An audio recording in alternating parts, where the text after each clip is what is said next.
Prefácio. A essência da liberdade. A criatividade é a maior forma de rebeldia da existência. Se deseja criar, você tem que se livrar de todos os condicionamentos. Do contrário, sua criatividade não passará de mera imitação. Será apenas uma simples cópia de algo. Você consegue ser criativo somente como indivíduo. Você não pode ser criativo como parte da psicologia das massas. A mentalidade coletiva não tem criatividade. Seus membros levam uma vida enfadonha. Eles não conhecem realmente a dança, a melodia, a alegria. São seres mecânicos. A pessoa que pretenda ser criativa não pode seguir o mesmo caminho dos outros, uma senda excessivamente trilhada e batida. Ela tem que descobrir seu próprio caminho. Tem que pesquisar nas selvas da vida. Ela tem que caminhar só. Tem que ser um não conformista com os valores da psicologia das massas, da mentalidade coletiva. Esta é o tipo mais vil das mentalidades do mundo. Mesmo as dos chamados idiotas são superiores à da idiotice coletiva. Mas o senso de coletividade tem suas recompensas.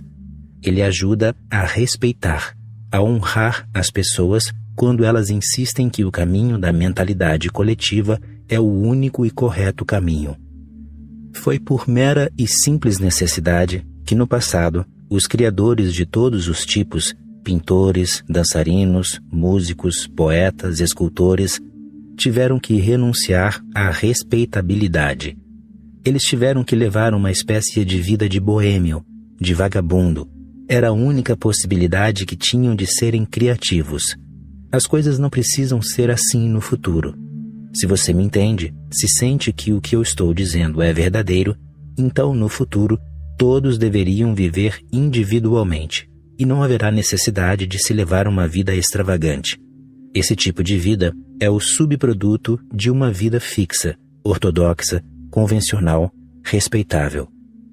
Meus esforços são para destruir a mentalidade coletiva e tornar livre todas as pessoas, para que elas sejam eles ou elas mesmas. Assim, acabam-se os problemas. Então, você pode viver como quiser. Aliás, a humanidade somente nascerá, de fato, no dia em que cada pessoa for respeitada em sua rebeldia. A humanidade ainda não nasceu. Ela ainda está no útero. Aquilo que você vê como humanidade é apenas uma ilusão, uma espécie de truque para desviar-nos a atenção do que é real. A menos que demos liberdade a todas as pessoas. Liberdade absoluta para que cada uma delas seja ela mesma, para que possa viver a seu próprio modo. E, logicamente, ela não pode interferir na vida de ninguém. Isso faz parte da liberdade. Ninguém deve tolher a liberdade de outrem.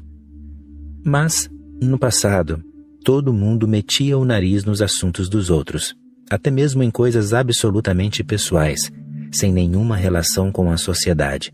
Por exemplo, você se apaixona por uma mulher. O que isso tem a ver com a sociedade?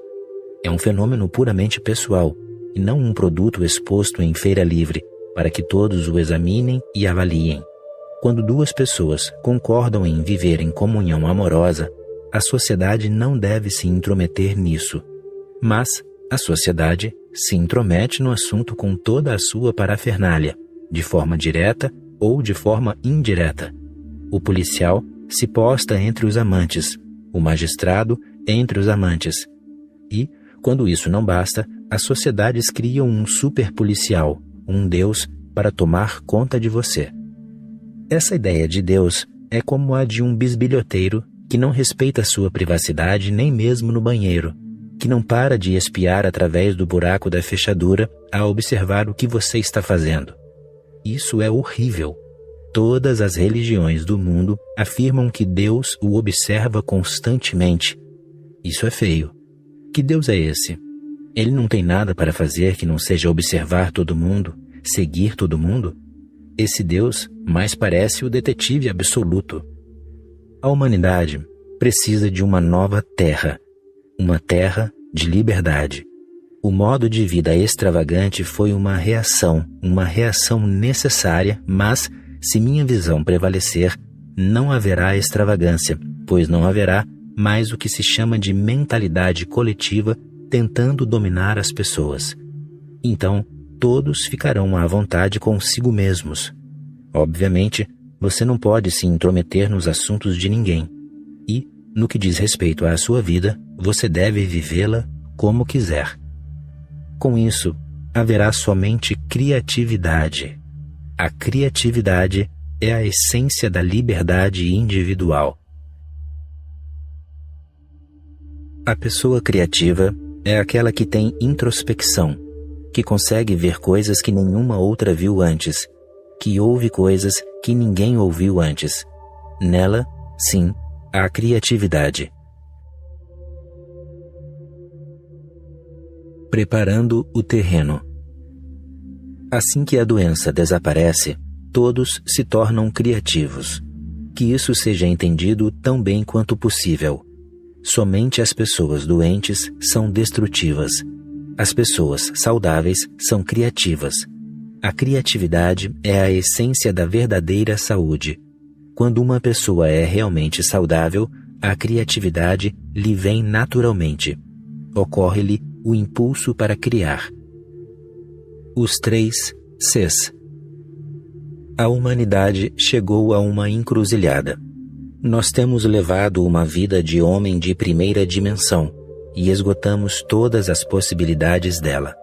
Agora, precisamos de um ser humano mais rico, da terceira dimensão.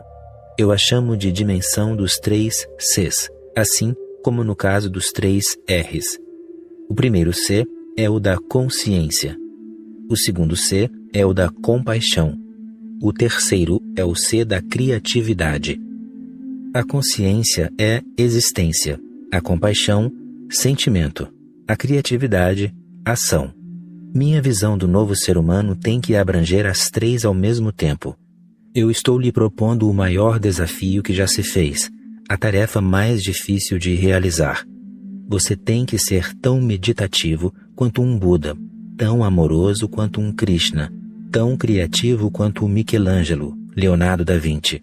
Você tem que ser todos eles ao mesmo tempo. Só assim sua plenitude se realizará. Do contrário, você continuará a sentir falta de algo. E o que estiver faltando em você o manterá desequilibrado, insatisfeito. Você pode atingir uma culminância elevadíssima se for unidimensional, mas isso será apenas uma culminância. Gostaria que você se tornasse toda a cadeia de montanhas do Himalaia, e não apenas um cume, mas cumes sobre cumes. O homem unidimensional fracassou. Ele não foi capaz de criar um planeta belo, não foi capaz de criar o paraíso na Terra. Ele fracassou completamente. Conseguiu criar umas poucas pessoas belas, não conseguiu transformar a humanidade como um todo. Não foi capaz de desenvolver a consciência de toda a humanidade. Somente algumas pessoas aqui e acolá se tornaram iluminadas. Isso não vai ajudar ninguém. Precisamos de mais pessoas iluminadas e iluminadas tridimensionalmente. Essa é a minha definição do novo homem. Buda não foi poeta, mas a nova humanidade, as pessoas que agora se tornaram Budas, se tornará poeta. Quando digo poeta, não quero dizer com isso que você tem que compor poemas. Você tem que ser poético. Sua vida tem que ser poética. Seu trato da vida tem que ser poético. A lógica é aridez. A poesia é vida. A lógica não sabe dançar. Para a lógica, a dança é algo impossível de realizar. Ver a lógica bailar seria o mesmo que ver Mahatma Gandhi dançar. Seria algo muito ridículo. A poesia sabe dançar. A poesia é o balé do coração. A lógica não sabe amar. Ela consegue falar sobre amor, mas não sabe amar. Para ela, o amor parece ilógico. Só a poesia é capaz de amar. Só a poesia se aventura no paradoxo do amor. A lógica é fria, muito fria. Ela é boa onde a matemática é relevante, mas é ruim onde o que importa é a humanidade. Se a humanidade se torna lógica demais, a humanidade desaparece. Aí avultam e predominam os números, não os seres humanos. Números substituíveis. A poesia, o amor e o sentimento lhe fornecem profundidade, calor humano. Você se torna mais flexível, perde a frieza. Você se torna mais humano. O iluminado é um super-homem, não há dúvida a respeito disso. Mas falta-lhe a dimensão humana. O iluminado é sobrenatural. Há beleza nessa sua condição. Mas ele não tem a beleza que Zorba, o grego, tem. Zorba é tão natural. Eu gostaria que você fosse os dois ao mesmo tempo. Zorba, o Buda. A pessoa tem que ser meditativa, mas não contrária ao sentimento. Ela tem que ser contemplativa, mas abundar em sentimento, transbordar de amor. E tem que ser criativa também. Se seu amor é apenas sentimento e não é transformado em ação, não influenciará os outros seres humanos. Você tem que torná-lo real, tem que materializá-lo. Eis as suas 3 dimensões: existência, sentimento, ação. Na ação, há criatividade. Toda espécie de criatividade: música, poesia, pintura, escultura, arquitetura, ciência, tecnologia. No sentimento, tudo é estético: amor, beleza. E existir é meditar, ter conhecimento, interesse, consciência. Relaxe enquanto age. Antes de tudo, o tipo de atividade e as tendências ocultas que ela carrega precisam ser entendidas. Do contrário, nenhum relaxamento é possível. Mesmo que você queira relaxar, isso será impossível se você não tiver percebido, observado, ponderado a natureza de sua atividade, pois a atividade não é um fenômeno simples. Muitas pessoas gostam de relaxar, mas não conseguem. O relaxamento é como um florescimento. Você não pode forçá-lo. Você precisa entender o fenômeno inteiro, porque você é tão ativo, porque tanta ocupação e atividade, porque você está obcecado por isso. Lembre-se destas 2 palavras. Uma delas é ação. A outra é atividade. Ação não é atividade. Atividade não é ação. A natureza de ambas é diametralmente oposta. Existe ação quando determinada situação a exige, e você age, reage. Há atividade na situação em que esta última, para você, é irrelevante, em que a atividade não é reação. Você se sente tão inquieto que essa situação é apenas um pretexto para você ficar ativo. A ação promana de uma mente silenciosa é a coisa mais bela do mundo. A atividade resulta de uma mente inquieta é a coisa mais horrenda que existe. A ação, quando esta é relevante. Atividade é algo sem importância. A ação ocorre de momento para momento, espontaneamente. A atividade é algo pejado das coisas passadas. Não é uma reação ao momento atual. Ao contrário, é o extravasamento de sua inquietação, a qual você vem trazendo do passado para o presente. A ação é criativa. A atividade é muito destrutiva. Ela o destrói e destrói os outros. Tente perceber essa diferença sutil. Por exemplo, você sente fome e então você come. Isso é ação. Mas você não se sente faminto, não se sente nem um pouco faminto, e mesmo assim você continua comendo. Isso é atividade. Esse ato de comer é um tipo de violência. Você destrói o alimento. Pressiona os dentes uns contra os outros e destrói o alimento. Isso lhe proporciona algum alívio de sua inquietação íntima. Você está comendo não por causa da fome. Você está comendo simplesmente por causa de uma necessidade íntima, um estímulo para ser violento. No mundo animal, a violência está relacionada com a boca e as mãos, as unhas e os dentes. Esses dois conjuntos são fatores de violência no reino animal. Enquanto você come, ambos se juntam. Com as mãos, você pega o alimento, e com a boca, você o come. A violência é liberada. Mas, quando não há fome, isso não é ação, é doença. Essa atividade é obsessão. Obviamente, você não pode continuar comendo dessa forma, pois assim você explodirá. Por isso, as pessoas inventaram alguns truques. Elas mastigam tabaco ou mascam chiclete, fumam cigarro. Isso é alimento falso, sem nenhum valor nutritivo, mas funcionam bem, já que se trata de um meio de lidar com a violência em nós. Um homem sentado e mascando chiclete, o que ele está fazendo? Ele está matando alguém. Em sua mente, se ele se tornar consciente disso, ele pode fantasiar a ideia de que está cometendo assassinato, matando. Mas ele está mascando chiclete. Atividade muito inocente em si mesma. Você não está prejudicando ninguém, mas isso é muito perigoso para você, pois você parece completamente inconsciente do que está fazendo. Um homem fumando, o que ele está fazendo? Muito inocente, até certo ponto. Apenas inalando a fumaça e a exalando, inalando e exalando. Uma espécie de pranayana mal feito e um tipo de meditação transcendental secular. Ele está criando um mandala. Ele inala a fumaça, expele-a, inala-a, expele-a. Um mandala é criado, um círculo. Pelo ato de fumar, ele está como que recitando uma espécie de salmo, fazendo uma cantilena ritmada. Isso alivia. Sua inquietação íntima diminui um pouco.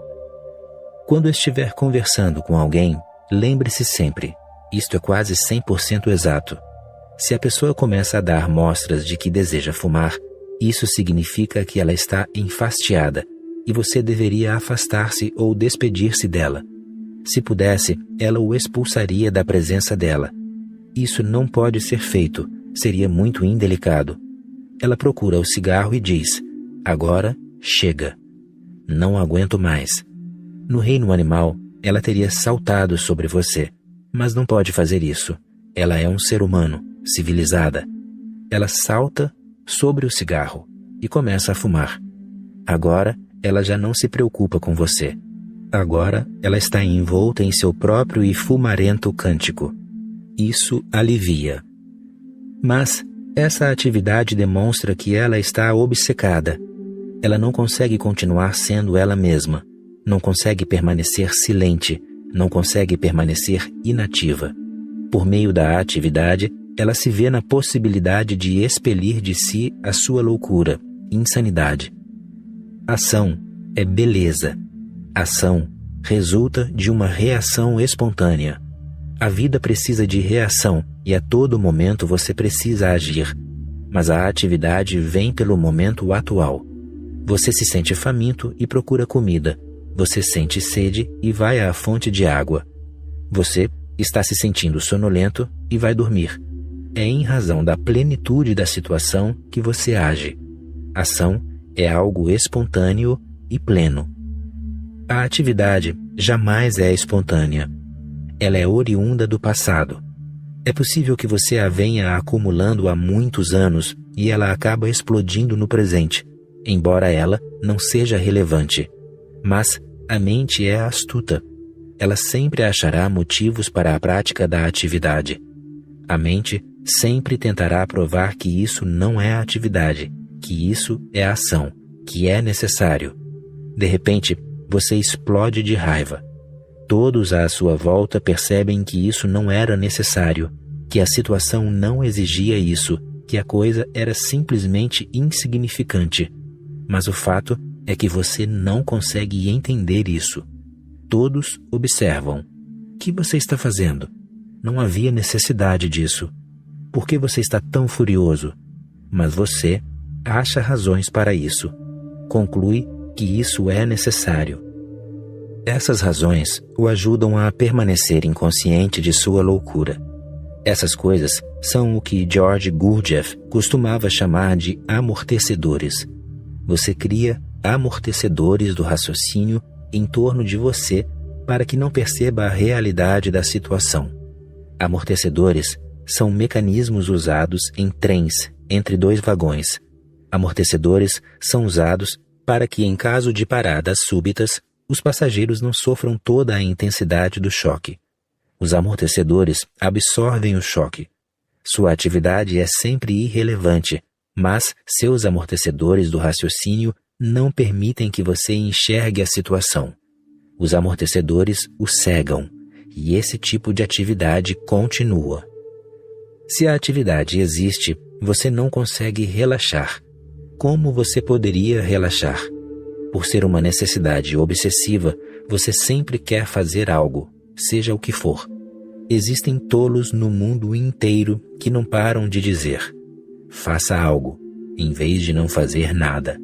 E há também idiotas completos que espalharam este provérbio por toda a terra. A mente vazia é a oficina do diabo.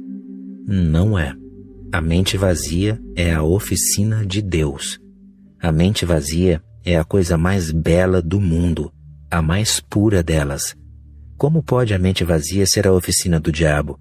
O diabo não pode entrar numa mente vazia. É impossível. O diabo só consegue entrar na mente que está obcecada por atividades. Então, ele consegue dominá-lo, consegue mostrar formas e meios e métodos para que você fique mais ativo. O diabo jamais diz: relaxe.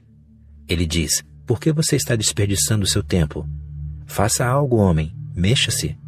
A vida está passando, faça algo. E todos os grandes instrutores que despertaram para a verdade da vida, acabaram percebendo que a mente vazia dá espaço ao divino, para que ele entre em você. A atividade pode ser usada pelo diabo, não a mente vazia. Como o diabo pode usar uma mente vazia? Ele não se atreverá a se aproximar, pois o vazio simplesmente o destruirá. Mas, quando você está tomado por um impulso forte, um louco impulso para tornar-se ativo, o diabo assume o comando. Assim, ele passa a guiá-lo. Então, ele se torna seu único guia. Gostaria de dizer-lhes que esse provérbio é absolutamente equivocado. O próprio diabo o deve ter inspirado. Essa obsessão de ser ativo tem que ser observada, e você precisa observá-la em sua própria vida, pois tudo o que diga não lhe será de muito significado, a menos que você veja em si mesmo que sua atividade é irrelevante, é desnecessária. Por que você está fazendo isso? Em minhas viagens, tenho visto pessoas fazendo sempre as mesmas coisas. Durante 24 horas, fico com um passageiro no trem. Ele lê o mesmo jornal várias vezes e não encontra nada mais para fazer. Confinado numa cabine de passageiros, não há muita possibilidade para ser ativo. Assim, ele lê o mesmo jornal inúmeras vezes. E eu fico observando. O que esse homem está fazendo? Um jornal não é um Gita ou uma Bíblia. Você pode ler o Gita muitas vezes, pois cada vez que o faz, você descobre um novo significado. Mas um jornal não é um Gita. Ele acaba assim que você passa os olhos sobre ele. E ele não vale a pena ser lido nem mesmo uma vez, mas as pessoas o continuam lendo. Uma vez após a outra, elas tornam a lê-lo. Qual o problema aí? É uma necessidade? Não. Elas estão obcecadas, não conseguem permanecer caladas, inativas. Isso é impossível para elas. Isso lhes parece a própria morte. Elas têm que estar ativas. O fato de ter viajado durante muitos anos me deu muitas oportunidades para observar pessoas sem que elas soubessem disso, pois, às vezes, somente uma pessoa viajava comigo na cabine, e ela fazia todo tipo de esforço para me fazer conversar com ela, e eu respondia apenas sim ou não, e ela acabava desistindo da ideia. Então, eu passava apenas a observar. Uma bela experiência, e não me custava um centavo. Eu a ficava observando.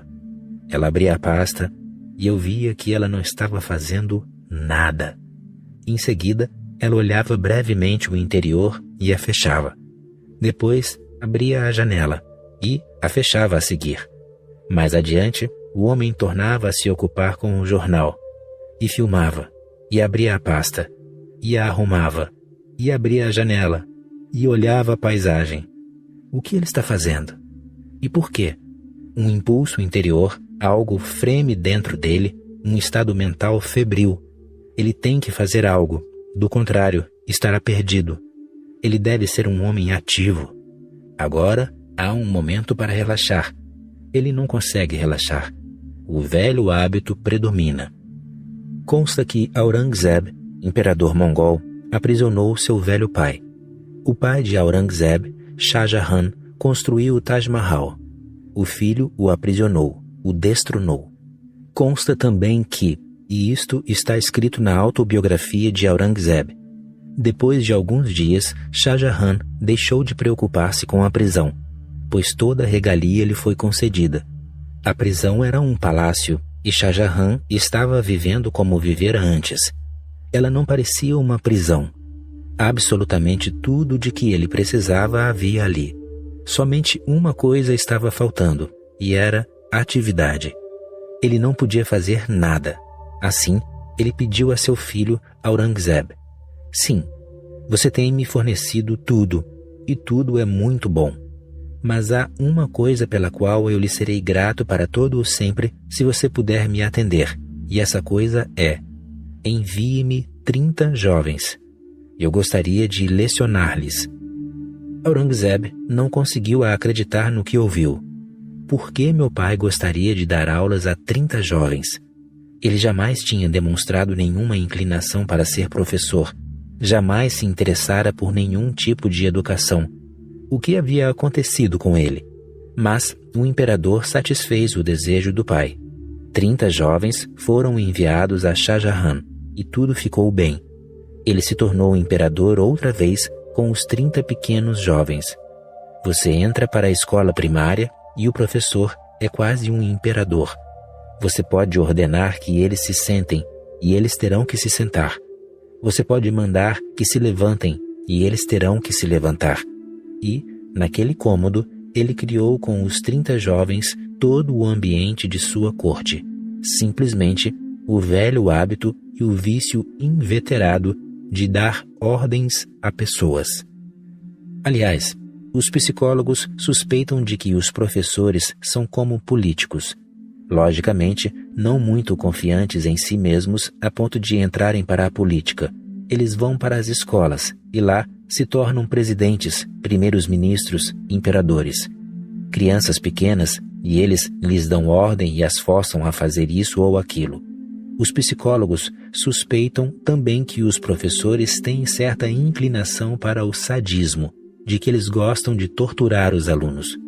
E para isso, não se pode achar um lugar melhor do que a escola primária. Talvez ocorra o fato de se torturarem crianças inocentes. E pode ser que se faça isso achando-se que é para o próprio benefício, o próprio bem delas. Vá e veja. Eu tenho visitado escolas primárias e venho observando os professores. Os psicólogos apenas suspeitam disso. Eu tenho certeza de que eles são torturadores. E não se pode achar vítimas mais inocentes, completamente inermes. Elas não conseguem nem mesmo reagir. Elas são muito frágeis e impotentes, e o professor assume a atitude de um imperador. Aurangzeb escreve em sua autobiografia: meu pai, simplesmente por causa de velhos hábitos, continua querendo fantasiar que ainda é o imperador. Portanto, deixe-o fingir e enganar a si mesmo. Não há nada errado nisso. Enviem 30 ou 300 garotos, quantos ele queira. Deixe que ele administre uma pequena escola e seja feliz. Há atividade quando a ação não tem nenhuma importância. Observe em si mesmo e veja. 90% de sua energia é desperdiçada com atividades. E, por causa disso, quando chega o momento de agir, você não tem energia. Uma pessoa relaxada é simplesmente despreocupada e a energia começa a acumular-se nela. Ela economiza a própria energia. Ela é preservada automaticamente e, quando chega o momento de agir, todo o seu ser participa do fenômeno. É por isso que a ação é plena. A atividade é sempre algo a que as pessoas se entregam com certo desânimo, com apenas parte de suas forças, pois como você pode enganar a si mesmo completamente? Mesmo você sabe que isso é inútil. Mesmo você tem consciência de que está fazendo isso por causa de certos motivos que lhe fervilham no íntimo do ser, os quais não estão nem mesmo claros para você, mas, sim, muito vagos. Você pode mudar de atividade, mas, a menos que as atividades sejam transformadas em ações, isso não ajudará. As pessoas vêm até mim e dizem: eu gostaria de parar de fumar. Eu respondo: por quê? Essa marca é tão boa. Continue. E, se você parar de fumar, você contrairá outro vício, pois a doença não deixa de ser doença só porque lhe mudam os sintomas. Então, você começará a roer unhas e depois mascarar chiclete. E olhe que existem coisas mais perigosas. Essas são inofensivas, pois, se você está mascando chiclete, você está simplesmente mascando chiclete. Talvez você seja um tolo, mas não é um homem violento. Não é alguém que violenta ou prejudica outras pessoas. Se você parar de mascar chiclete, fumar, o que você fará? Sua boca precisa de atividade. Ela é violenta. Então você passará a falar, e falará sem parar, excessivamente, por conta de incontrolável leviandade e bisbilhotice. E isso é mais perigoso ainda. A esposa de Mullah Nasruddin veio me visitar um dia desses. Raramente ela vem me visitar, mas, quando ela vem, eu entendo imediatamente que deve haver algum tipo de crise. Assim, pergunto: qual o problema?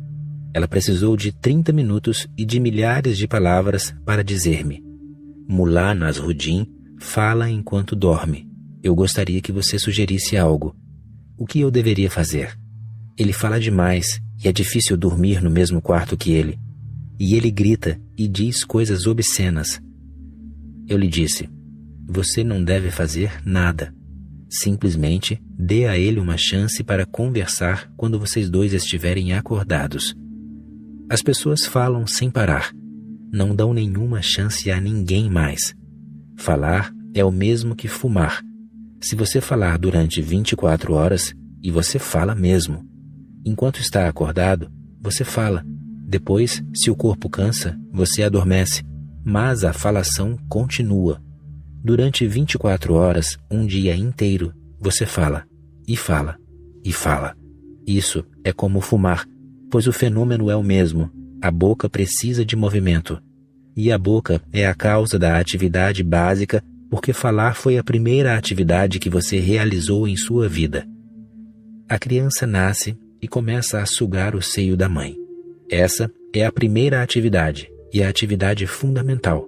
Fumar é quase como sugar o seio da mãe. O caloroso leite entra pela boca. Ao fumar, a calorosa fumaça entra pela boca, e o cigarro entre seus dedos lhe parece o seio de sua mãe, o mamilo. E se você não tem como fumar, mascar chiclete, e isso e aquilo, então você fala. E isso é mais perigoso, pois você está atirando seu lixo na mente das outras pessoas. Você consegue se manter em silêncio durante muito tempo?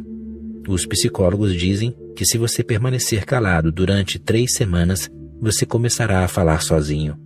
Então, você se dividirá em 2. Você falará e, ao mesmo tempo, escutará a si mesmo. E, se tentar manter-se calado durante 3 meses, você estará pronto para ser levado para o hospício. Pois então, você não se importará se há alguém lá ou não. Você falará e não fará apenas isso, mas responderá também. Agora você está completo. Agora você não depende de ninguém. Os lunáticos são assim. O lunático é a pessoa cujo mundo inteiro está confinado nela mesma. Ele é o interpelante e o interpelado. Ele é o ator e o espectador. Ele é tudo. Todo o seu mundo está restrito a ele mesmo. Ele se dividiu em várias partes, e tudo lhe ficou fragmentado. É por isso que as pessoas têm medo do silêncio, Elas sabem que podem ficar loucas. E, se você tem medo do silêncio, isso significa que você tem uma mente obcecada, febril, doentia dentro de você, a qual está sempre pedindo para ser ativa. A atividade é um meio de fuga de você mesmo. Na ação, você está. Na atividade, você fugiu de si mesmo. É uma droga. Na atividade, você se esquece de si mesmo. E, quando você se esquece de si mesmo, não há preocupações, angústia, ansiedade. É por isso que você se sente obrigado a se manter continuamente ativo, fazendo uma coisa ou outra, mas jamais inclinado a entrar num estado em que a quietude lhe desponte no íntimo e floresça. Ação é algo bom. Atividade é ruim. Descubra a diferença dentro de você mesmo. O que é a atividade e o que é a ação. Esse é o primeiro passo. O segundo passo é envolver-se mais na ação para que sua energia a impregne, e também toda vez que houver atividade para estar mais atento a isso, mais alerta. Se estiver consciente, a atividade cessa, a energia é preservada, e essa mesma energia se transforma em ação. Ação é algo imediato, não é algo pré-elaborado, premeditado. Ela não lhe dá a mínima chance de fazer algum preparativo, de passar por algum tipo de ensaio. Ação é sempre algo novo e diferente, como as gotas de orvalho da manhã. E o ser humano, que é uma pessoa de ação, é também sempre diferente e jovem.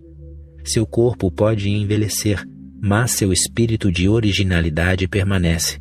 Seu corpo pode definhar, mas sua juventude prevalece. Seu corpo pode desaparecer, mas ele sobrevive. Pois Deus ama a originalidade. Deus é sempre a favor do novo e do original. Afaste-se cada vez mais do impulso de envolver-se em atividades. Mas como você pode fazer isso? Você pode tornar esse afastamento uma obsessão. Foi isso que aconteceu aos monges em seus mosteiros.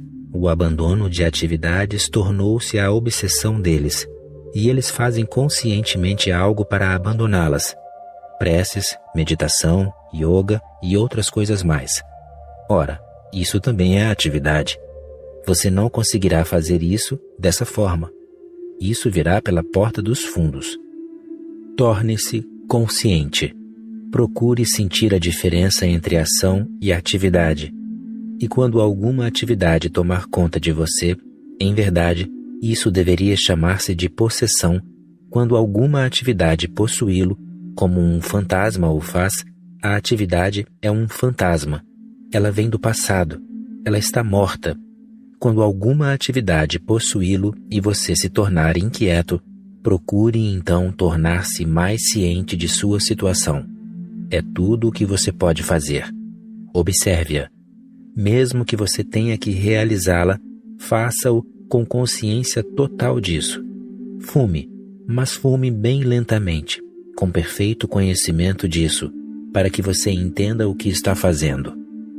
Se você conseguir observar o próprio ato de fumar, algum dia, o cigarro cairá inesperadamente de seus dedos, pois todo o absurdo desse hábito lhe será revelado. É algo estúpido, simplesmente estúpido, tolo. Quando perceber isso, ele cai por terra. Você não pode abandoná-lo, pois abandoná-lo é uma atividade. É por isso que ele simplesmente cai, exatamente como uma folha morta cai da árvore. Cai. É assim mesmo que ele cai. Se o tiver abandonado, você tornará a contraí-lo de outro jeito, de outra forma. Deixe que as coisas caiam, não as faça cair. Deixe que a atividade desapareça. Não force seu desaparecimento, pois o próprio esforço para forçar seu desaparecimento é a atividade sob outro aspecto. Observe, mantenha-se alerta, consciente, e você deparará um fenômeno milagroso. Quando algo cai por si mesmo, por livre e espontânea vontade, não deixa nenhum vestígio em você.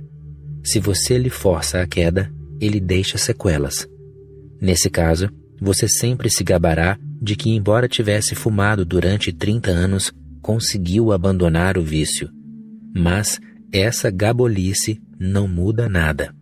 Ao falar disso, você está fazendo a mesma coisa. Não está fumando, mas falando demais sobre o fato de que parou de fumar. Seus lábios estão novamente em atividade.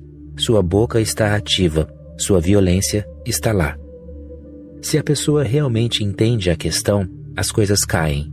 E, então, não pode levar o mérito de que eu o abandonei. A coisa caiu por si mesma. Você não a abandonou. Não a fez cair.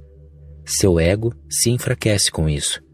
E aí, cada vez mais ações se tornam possíveis. E toda vez que você tiver a oportunidade para agir plenamente, não a perca, não hesite.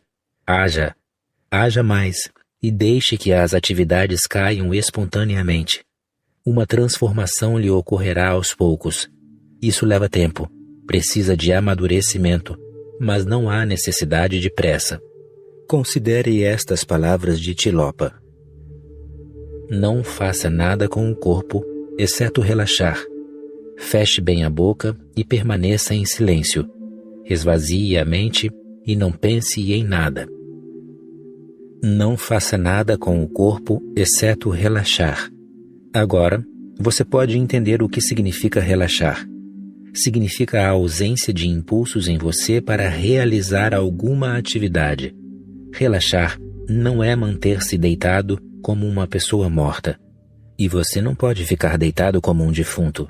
Você pode apenas fingir. Como você pode ficar deitado como um defunto? Você está vivo. Você pode apenas fingir. O relaxamento ocorre quando não há nenhum estímulo para a realização de atividade. A energia permanece na fonte de onde emana e não indo a toda parte. Se aparece alguma situação, você age, e nada mais, em vez de ficar procurando algum pretexto para agir. Você fica em paz com você mesmo. Relaxar é ficar à vontade. Eu estava lendo um livro há alguns anos atrás. O título do livro era Você Precisa Relaxar. Isso é simplesmente absurdo, pois o precisa é contrário ao relaxamento. Mas livros como esse só se conseguem vender nos Estados Unidos. Precisa é sinônimo de atividade, é uma obsessão.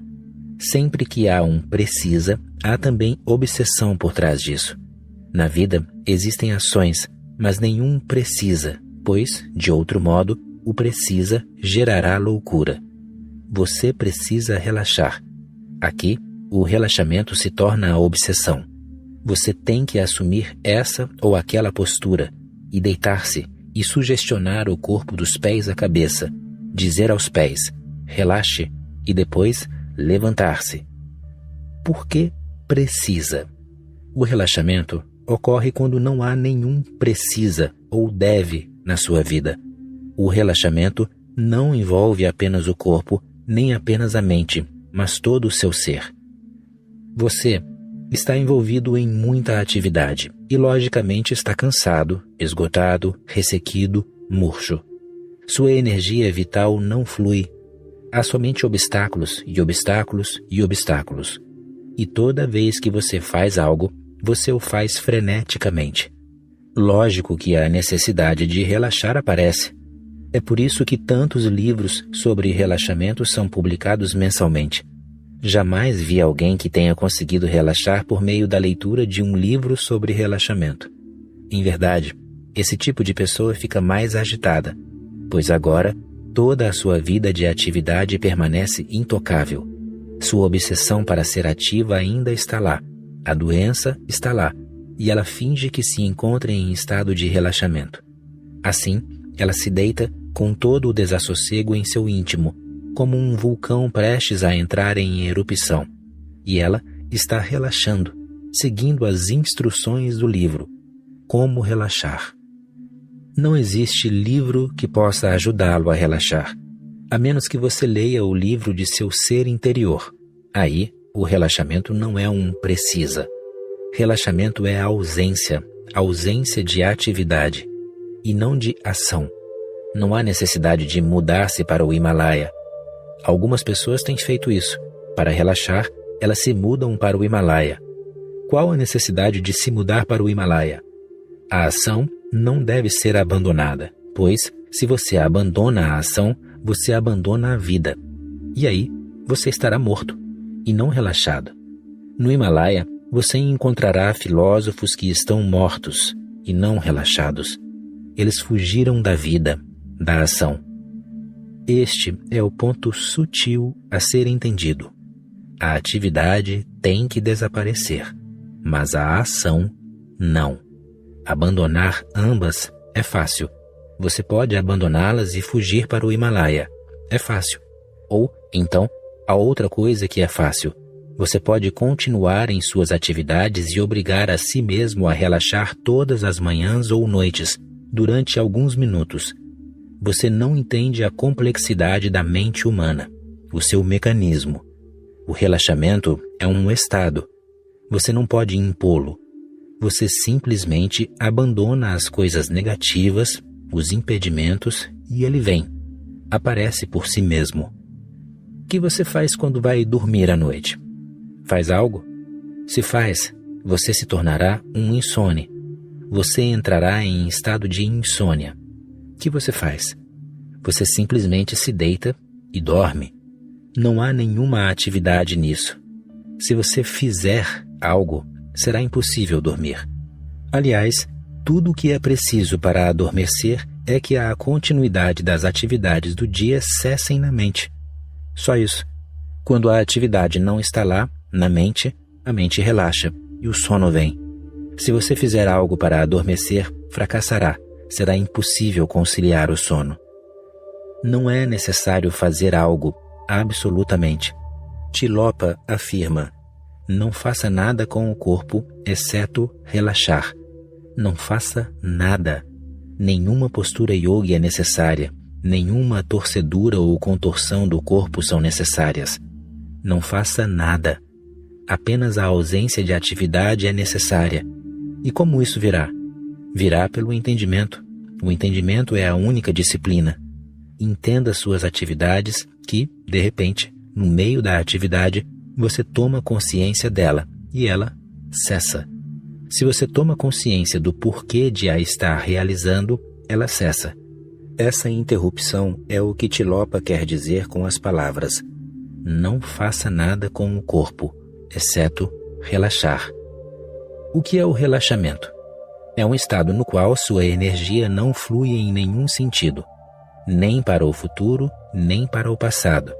Ela simplesmente permanece aí com você, no lago sereno e silente de sua própria energia, em sua calidez confortante, você descansa envolvido por ela.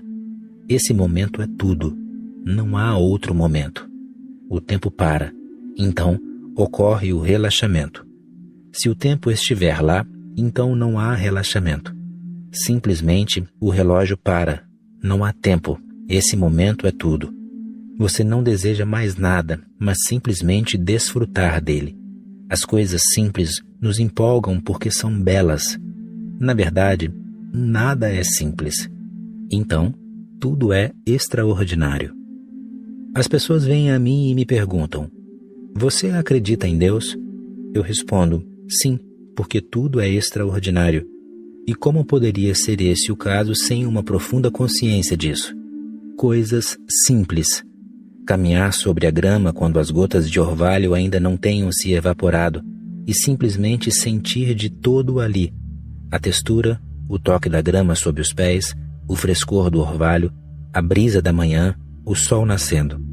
De que mais você precisa para ser feliz? Que mais é possível para ser feliz? Simplesmente ficar deitado à noite sobre o lençol frio de sua cama, sentindo-lhe a textura, sentindo que o lençol está ficando cada vez mais quente e que você está envolto pela escuridão, pelo silêncio da noite. Com os olhos fechados, você simplesmente sente a si mesmo. De que mais você precisa? Isso é muito e bastante. E uma profunda gratidão lhe assoma no íntimo do ser. Isso é relaxamento. O relaxamento significa que esse momento é mais do que suficiente, mais do que pode ser pedido e esperado. Nada a pedir. mais do que suficiente, mais do que você pode desejar. Então, a energia não flui em nenhum sentido. Ela forma um lago sereno. Em sua própria energia, você se derrete. Esse momento é de relaxamento. O relaxamento não é do corpo, nem da mente. O relaxamento é do todo. É por isso que os iluminados continuam a dizer: abandone os desejos, pois eles sabem que, se houver desejo, você não consegue relaxar. E estão sempre dizendo também: enterre o que morreu, pois, se você ficar muito preocupado com o passado, você não consegue relaxar. E eles dizem mais: desfrute o momento atual. Jesus diz: olhe para os lírios, observe os lírios do campo. Eles não trabalham e são mais belos. Seu esplendor é maior do que o do rei Salomão. Nem mesmo Salomão, em toda a sua glória, se vestiu como um deles. Olhem, observem os lírios. O que ele está querendo dizer com isso? Ele está dizendo: relaxe. Você não precisa trabalhar para isso. Aliás, tudo nos é fornecido. Jesus afirma: se ele cuida dos pássaros, dos animais, das árvores e das plantas, por que se preocupar? Ele não olhará por você? Isso é relaxamento. Por que você se preocupa tanto com o futuro? Observe os lírios e seja como os lírios, e então relaxe. Relaxamento não é postura. Relaxamento é a transformação total da sua energia. A energia pode ter dois aspectos. Sob um deles, ela é estimulada a tomar certa direção, a seguir certo objetivo. Essa situação é apenas um meio, e o objetivo a ser alcançado está situado além, num lugar qualquer. Esse é um dos aspectos de sua energia. É o aspecto da atividade. Atividade voltada para um objetivo. Então, tudo é um meio. De algum modo, isso tem que ser feito, e você tem que se esforçar por alcançar o objetivo e depois relaxar. Mas, com esse tipo de energia, o objetivo jamais é alcançado, pois esse tipo de energia se transforma a todo momento num meio de alcançar outra coisa, no futuro. O objetivo permanece no horizonte. Você continua a correr, mas a distância continua a mesma. Agora, sua energia tem outro aspecto. Esse aspecto é o da alegria espontânea. O objetivo está aqui, agora. O objetivo não está em outro lugar. Aliás, você é o objetivo. E também não há outra realização que não seja deste momento. Considere os lírios do campo. Quando você é o objetivo e quando este não está no futuro, quando não há nada a ser alcançado, mas, ao contrário disso, tudo o que você tem a fazer é festejar a vida, você já alcançou seu objetivo. Ele está aí. Isso é relaxamento, energia não manipulada. Portanto, para mim, existem dois tipos de pessoas: as que perseguem seus objetivos e as que celebram a vida. Os que perseguem objetivos são loucos. Aos poucos, eles estão enlouquecendo e estão gerando sua própria loucura. E a loucura tem a sua própria força. Lentamente, eles se afundam nela. Assim, ficam completamente perdidos. O outro tipo de pessoa não é um perseguidor de objetivos. Ela não persegue absolutamente nada. Ela celebra a vida.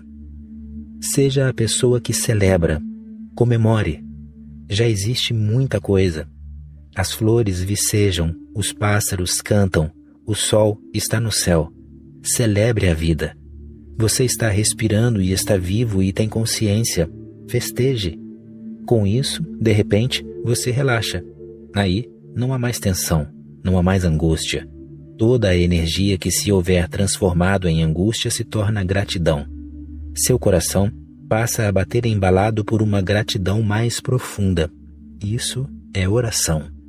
Orar é exatamente isso, um coração batendo com profunda gratidão. Não faça nada com o corpo, exceto relaxar. não há nenhuma necessidade de fazer algo por ele. Apenas entenda o movimento da energia, o fluxo espontâneo da energia. Ela flui, mas em direção a um objetivo. Ela flui como celebração da vida. Ela se move, não em direção a uma meta, mas por causa de seu próprio excesso de fluidez. A criança brinca e pula e corre em todas as direções. Pergunte a ela: aonde você vai? Ela não vai a lugar nenhum. Você parecerá um tolo para ela. As crianças sempre acham os adultos tolos. Que pergunta idiota! Aonde você vai? Há necessidade de ir a algum lugar? A criança simplesmente não pode responder à sua pergunta, pois ela é irrelevante. Ela não vai a lugar nenhum. Ela dirá: a lugar nenhum. Mas a mente objetiva perguntará: então, por que você está correndo? Pois, para nós, uma atividade é relevante somente quando ela leva a algum lugar. E eu digo a você, não há nenhum lugar a ir. Aqui é tudo.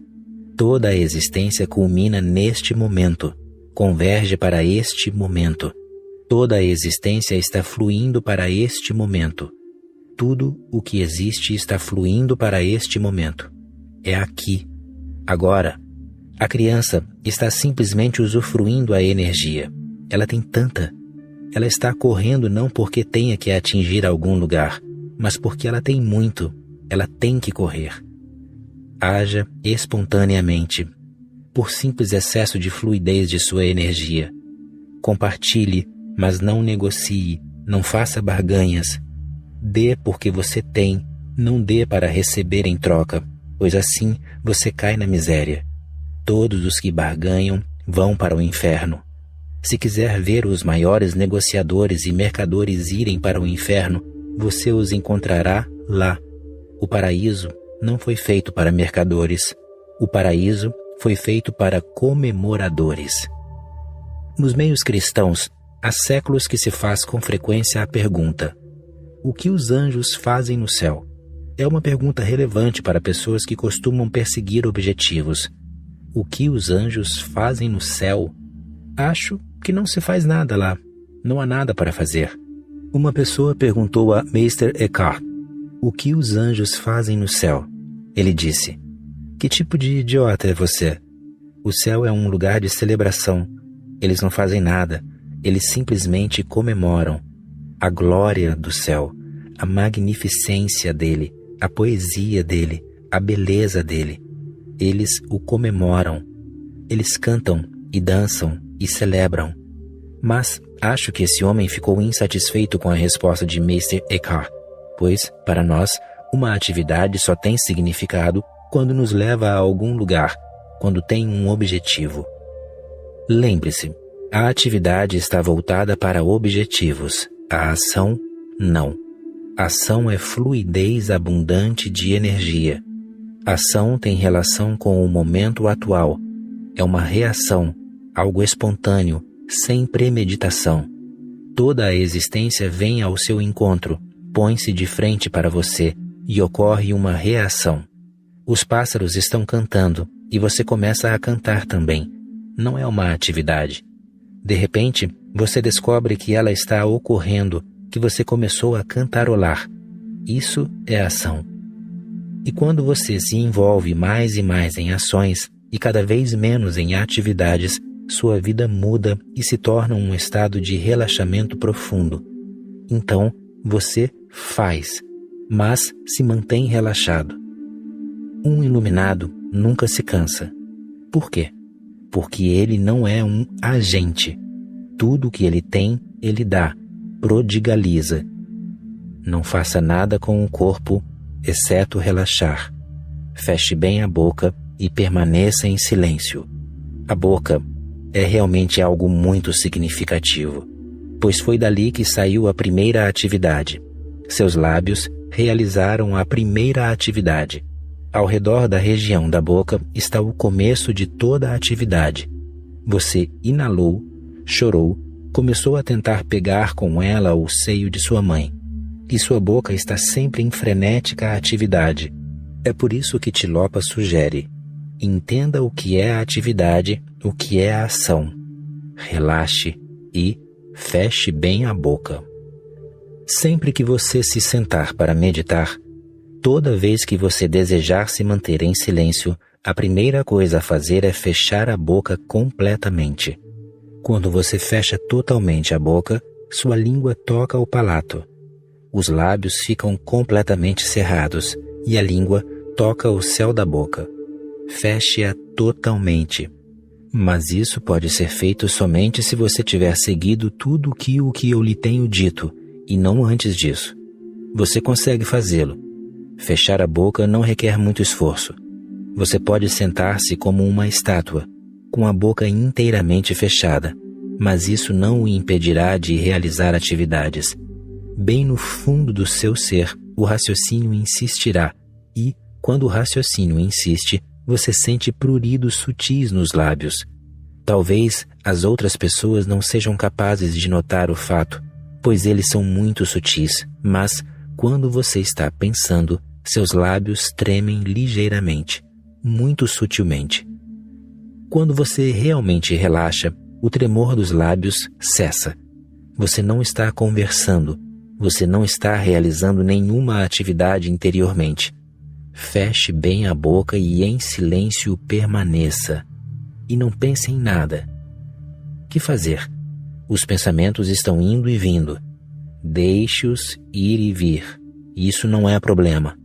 Você não se deixa envolver. Você permanece alheio, distante. Você simplesmente os observa ir e vir. Eles não são problema seu. Feche a boca e permaneça em silêncio. Aos poucos, os pensamentos desaparecerão. Eles precisam de sua cooperação para estarem lá. Se você cooperar, eles ficarão aí. Se você lutar, então eles também continuarão aí, pois ambas as atitudes são cooperação. Uma a favor, outra contra. Ambas são um tipo de atividades. Você simplesmente observa. Mas o fechamento da boca é de muita ajuda. Portanto, primeiro, já que eu tenho observado muitas pessoas, sugerirei que você boceje. Abra a boca tanto quanto possível. Force a abertura da boca ao máximo. Boceje intensamente de modo que chegue mesmo a doer. Faça isso 2 ou 3 vezes. Isso ajudará a boca a se manter fechada por mais tempo. E, em seguida, durante 2 ou 3 minutos, fale alto, incoerências, bobagens, qualquer coisa que vier à mente. Diga-o em alta voz e desfrute o momento. Depois, feche a boca. É mais fácil começar do extremo oposto. Quando quiser relaxar a mão, é melhor primeiramente fazê-la ficar tensa tanto quanto possível. Cerre o punho e faça com que ele fique tão tenso quanto puder.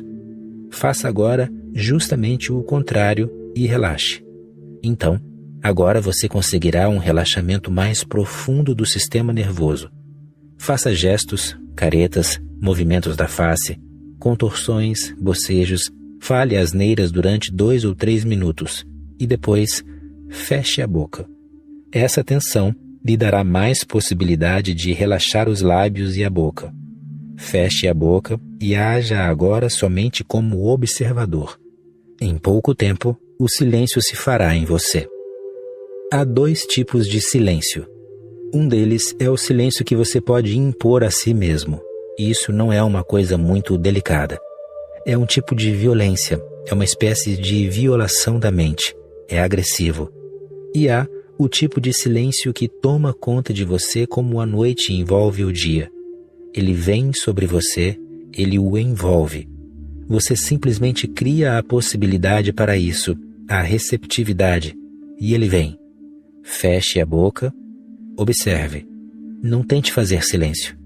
Se tentar, você conseguirá impor-se uns poucos segundos de silêncio, mas eles serão inúteis. Por dentro, você continuará fervilhando. Portanto, não tente fazer silêncio. Apenas crie a situação. Prepare o solo. Plante a semente e aguarde. Esvazie a mente e não pense em nada. que fazer para esvaziar a mente? Pensamentos estão vindo. Você observa. E a observação tem que ser feita com cautela. Ela deve ser passiva e não ativa. Esses são mecanismos sutis e você tem que entender tudo, pois, se não entender tudo aqui, talvez não entenda em outro lugar. E, se você deixar de assimilar um ponto aqui, tudo muda de qualidade.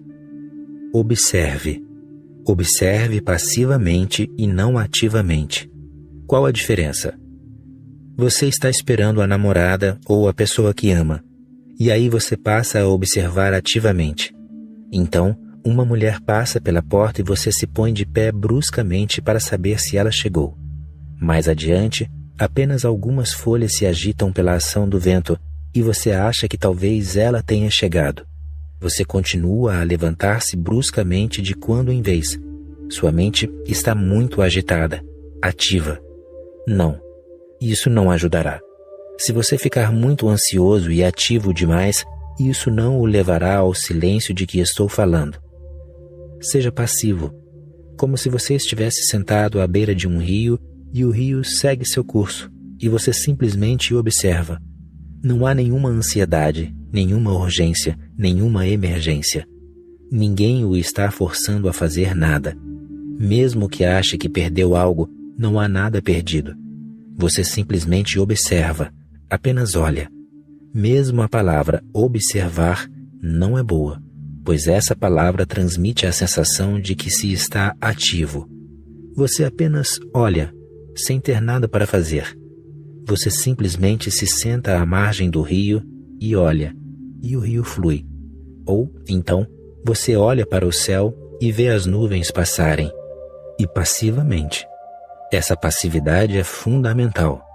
Isso precisa ser entendido, pois sua obsessão por atividades pode transformar-se em ansiedade, pode tornar-se uma espera ativa. Com isso, você perde toda a noção do processo. Aí, a atividade entrou pela porta dos fundos novamente. Seja, pois, um observador passivo. Esvazie a mente e não pense em nada. Essa passividade esvaziará automaticamente a sua mente. Ondas estimuladoras de atividade, ondas de energia mental, diminuirão aos poucos e todo o âmbito de sua consciência ficará livre dessas ondas, dessas vibrações. Ela se tornará uma espécie de espelho silencioso. Tilopa nos diz também: como um bambu oco, ponha seu corpo em sereno repouso. Esse é um dos recursos especiais de Tilopa. Todo mestre tem seu próprio recurso especial, por meio do qual ele foi bem-sucedido e pelo qual ele gostaria de ajudar os outros. Essa é a especialidade de Tilopa. Como um bambu oco, ponha seu corpo em sereno repouso. Um bambu completamente oco. Quando você se solta, você se sente como se fosse um bambu, completamente oco, vazio. E, de fato, esse é o caso. Seu corpo é como um bambu e por dentro ele é oco. Sua pele, seus ossos, seu sangue, todos eles fazem parte do bambu e por dentro tudo é espaço, vacuidade.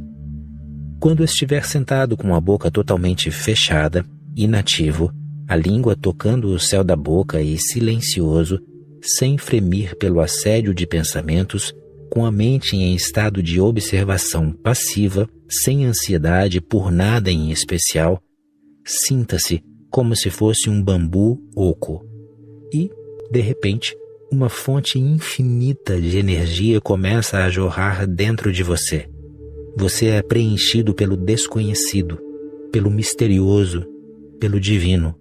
O bambu oco se torna uma flauta e o divino começa a tocá-la. Assim que você fica vazio, não há barreira para impedir que o divino o penetre. Tente isso. Essa é um dos mais belos tipos de meditação. A meditação em que você se torna um bambu oco. Você não precisa fazer nada mais. Você simplesmente se torna o bambu. E todo o restante ocorre. Subitamente, você se sente como se algo estivesse descendo sobre seu vazio. É como se você fosse um útero e uma nova vida estivesse entrando em você, como se uma semente estivesse caindo ali. E chega o momento em que o bambu desaparece completamente. Como um bambu oco, ponha o corpo em sereno repouso. Fique em repouso. Não deseje coisas espirituais, não deseje o céu, não deseje nem mesmo a Deus. Deus não pode ser desejado. Quando nenhum desejo o empolga, ele vem até você. A libertação não pode ser desejada, porque o desejo é o grilhão que o prende. Quando você está sem desejar nada, você está livre. A iluminação não pode ser desejada porque o desejo é o próprio impedimento disso. Quando não há barreira, o iluminado que há em você irrompe dentro do seu ser. Você tem a semente disso. Quando você está vazio, quando o espaço está livre, a semente rebenta. Diz ainda Tilopa: como um bambu oco, ponha o seu corpo em sereno repouso, nem dando nem tomando. Ponha a sua mente em repouso. Não há nada a dar, não há nada a obter. Tudo está absolutamente certo tal como se apresenta. Não há necessidade de dar e receber. Você é absolutamente perfeito tal como é. Esse ensinamento do Oriente tem sido muito mal interpretado no Ocidente, pois os ocidentais dizem: que tipo de ensinamento é esse? Assim as pessoas não se esforçarão e não tentarão progredir. Não farão nenhum esforço para mudar seu caráter, para transformar sua conduta má em maneiras mais civilizadas. Desse modo, elas podem tornar-se vítima do demônio. No Ocidente, melhore a si mesmo é o lema, quer no que diga respeito a este, quer no que se refira ao outro mundo. Melhore. Como melhorar? Como se tornar maior e melhor? No Oriente, nós entendemos isso mais profundamente, que o próprio esforço para tornar-se é uma barreira, pois você já leva o seu ser em si mesmo. Você não precisa tornar-se nada, mas simplesmente perceber quem você é, e basta. Simplesmente perceber quem está oculto dentro de você. Ao tentar melhorar-se, independentemente do que seja, você sempre ficará ansioso e angustiado, pois o próprio esforço para melhorar-se o está conduzindo por um caminho equivocado. Isso torna o futuro mais sugestivo, um objetivo mais sugestivo, ideais mais sugestivos, e então sua mente se torna uma fonte de desejos. Quando deseja, você perde algo. Faça com que o desejo se enfraqueça. Torne-se um lago sereno e vazio de desejos, e subitamente você se surpreende, sem esperar que a coisa esteja lá. E você ri desbragadamente, assim como Bodhidharma riu. E os seguidores de Bodhidharma dizem que quando você fica em silêncio, você consegue ouvir a risada estridente dele. Ele ainda está rindo. Ele não parou de rir desde então. Ele riu porque pensou: que tipo de brincadeira é essa? Você já é aquilo que você está tentando ser. Como você pode tornar-se bem-sucedido se você já é bem-sucedido? Seu fracasso será absolutamente inevitável. Como você pode se tornar alguém assim se você já o é? Assim, Bodhidharma começou a rir. Bodhidharma foi contemporâneo de Tilopa. Eles devem ter conhecido um ao outro, talvez não fisicamente, mas eles devem ter conhecido um ao outro pelo mesmo jeito de ser. Tilopa sugere: não dê nem tome. Ponha a mente em repouso. Mahamudra é como uma mente que não se apega a nada. Você será bem-sucedido se não se apegar a nada. Nada em sua mão e, com o tempo, você se torna alguém bem-sucedido. Mahamudra é como uma mente que não se apega a nada. Praticando isso, com o tempo, você alcança a iluminação. O que deve ser praticado então? O ato de se tornar cada vez mais sereno, de procurar estar cada vez mais aqui, de estar mais e mais em ação e cada vez menos em atividade, de ser cada vez mais oco, vazio, passivo, de ser cada vez mais um observador, indiferente, sem esperar nada, sem desejar nada, de ser feliz com você mesmo assim como você é, de estar celebrando a vida. E então, a qualquer momento, quando as coisas amadurecem e a estação certa chega, você se abre como uma flor de luz. Haja em harmonia com a natureza. A criatividade é um estado de consciência e de ser muito paradoxal. É ação por meio de inação. É o que Lao Tse chama de Wei Wu Wei. É o ato de permitir que algo ocorra por seu intermédio. Não é o ato de fazer, mas o de permitir. É o ato de tornar-se uma passagem para que o todo flua através de você. É o ato de tornar-se um bambu oco, apenas um bambu oco. E então, algo começa a ocorrer, pois, oculto, atrás do homem, está Deus. Apenas lhe abra um pequeno caminho, uma pequena passagem, para que ele venha através de você. Isso é criatividade. Permitir que Deus se manifeste é criatividade. A criatividade é um estado religioso. É por isso que eu digo que um poeta está muito mais perto de Deus do que um teólogo, e um dançarino ainda mais. O filósofo é o que está mais distante, pois, quanto mais você pensa, maior a barreira que você cria entre você e o todo. Quanto mais você pensa, mais você é. O ego não é nada, senão todas as ideias que você acumulou no passado. Quando você não é, Deus é. Isso é criatividade. A criatividade significa simplesmente que você está em estado de relaxamento total. Não significa inação, mas sim relaxamento. Porque, com o relaxamento, ocorre muita ação. Mas isso não é obra sua. Você é apenas um veículo. Uma melodia começa a ecoar por seu intermédio. Você não é o criador dela. Ela vem do além. Ela sempre vem do além. Quando você a cria, sua criação não vai além do ordinário mundano. Quando ela vem por seu intermédio, ela tem beleza sublime. Traz em si algo de desconhecido. Quando o grande poeta Coleridge morreu, ele deixou milhares de poemas inacabados. Frequentemente, perguntavam a ele: por que você não termina esses poemas?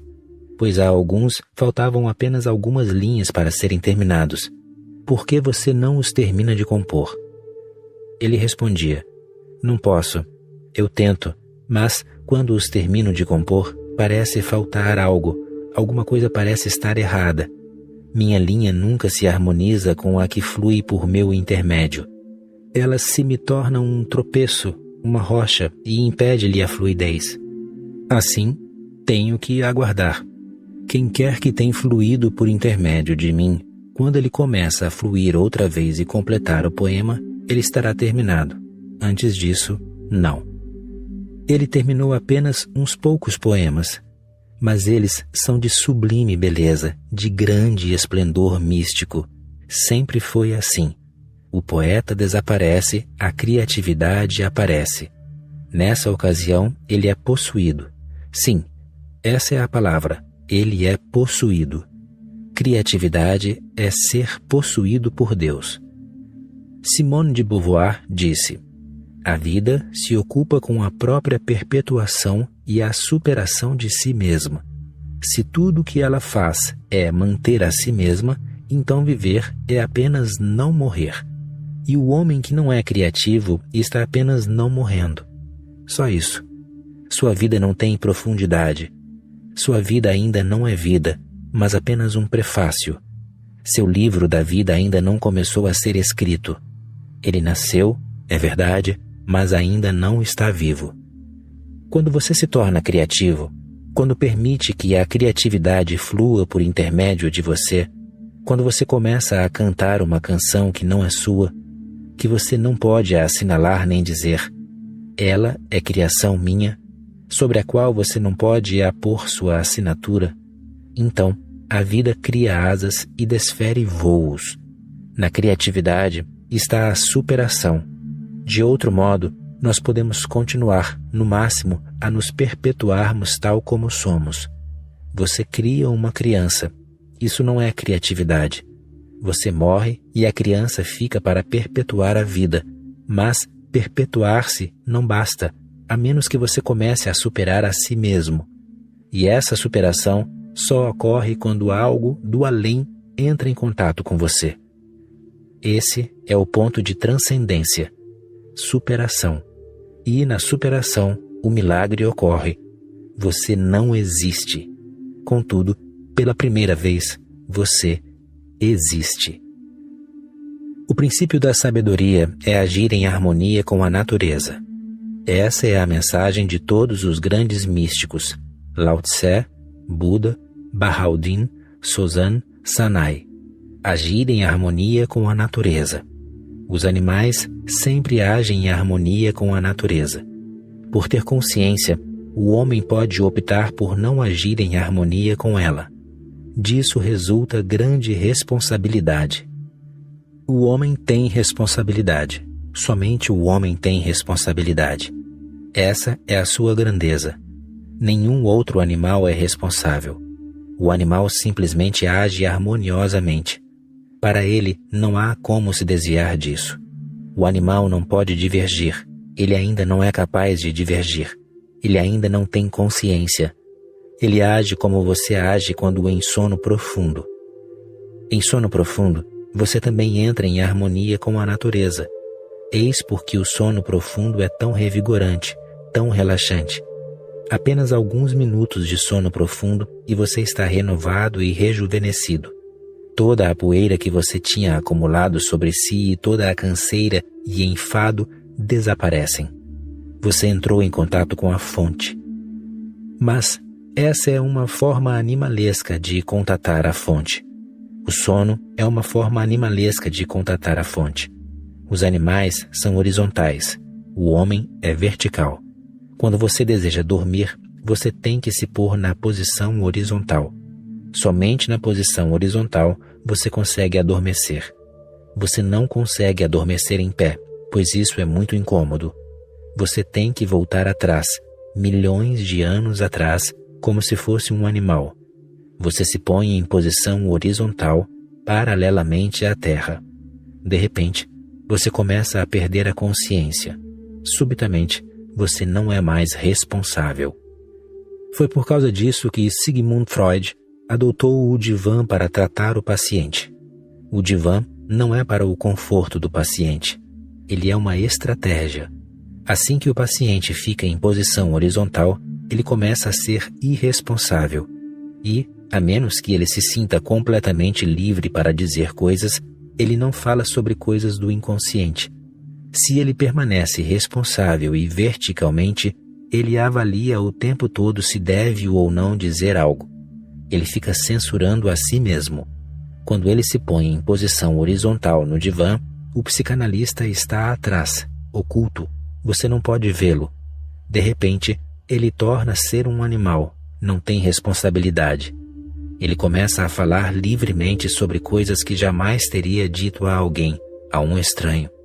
Ele começa a falar sobre coisas que estão nas profundezas do inconsciente. Essas coisas inconscientes começam a vir à tona.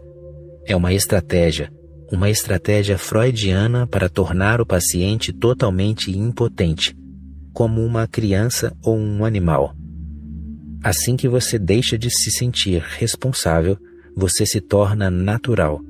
E a psicoterapia tem sido de grande ajuda. Ela o faz relaxar. Todo o seu recalque aflora, e depois de aflorar, ele evapora. Depois de passar por sessões de psicanálise, você fica aliviado, se torna mais espontâneo, se harmoniza mais com a natureza e com você mesmo. Esse é o significado de ter saúde. Mas isso é voltar atrás.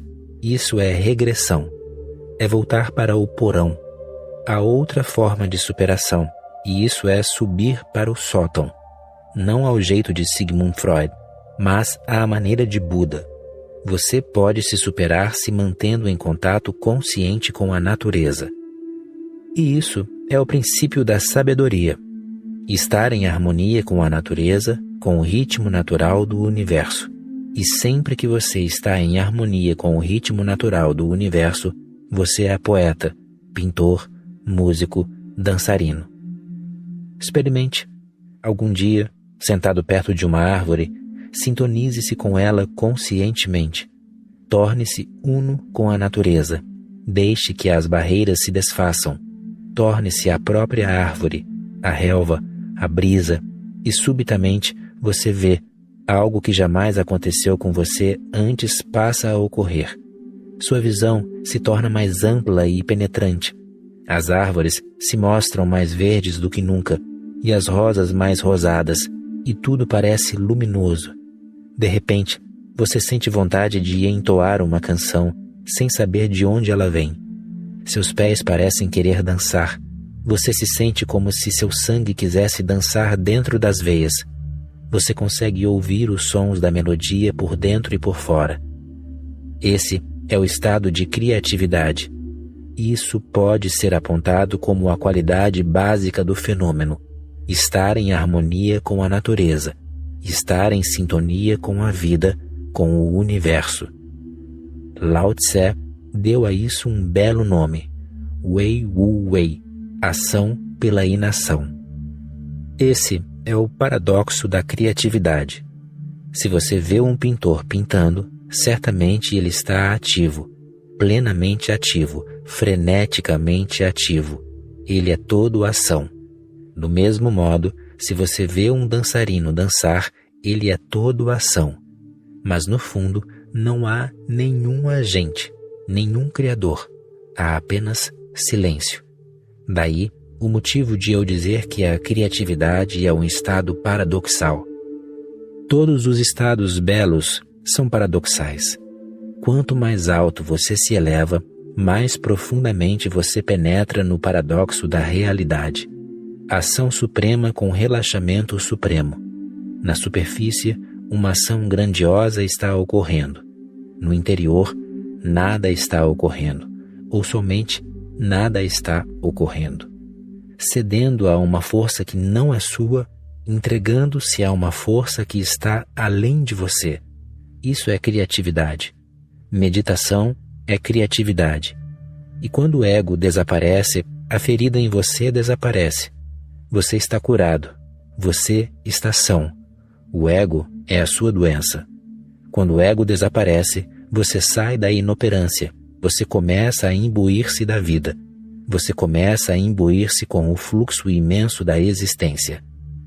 Norbert Wiener afirmou: não somos tecido resistente, mas seda que se perpetua, remoinhos de águas de um rio de fluidez eterna.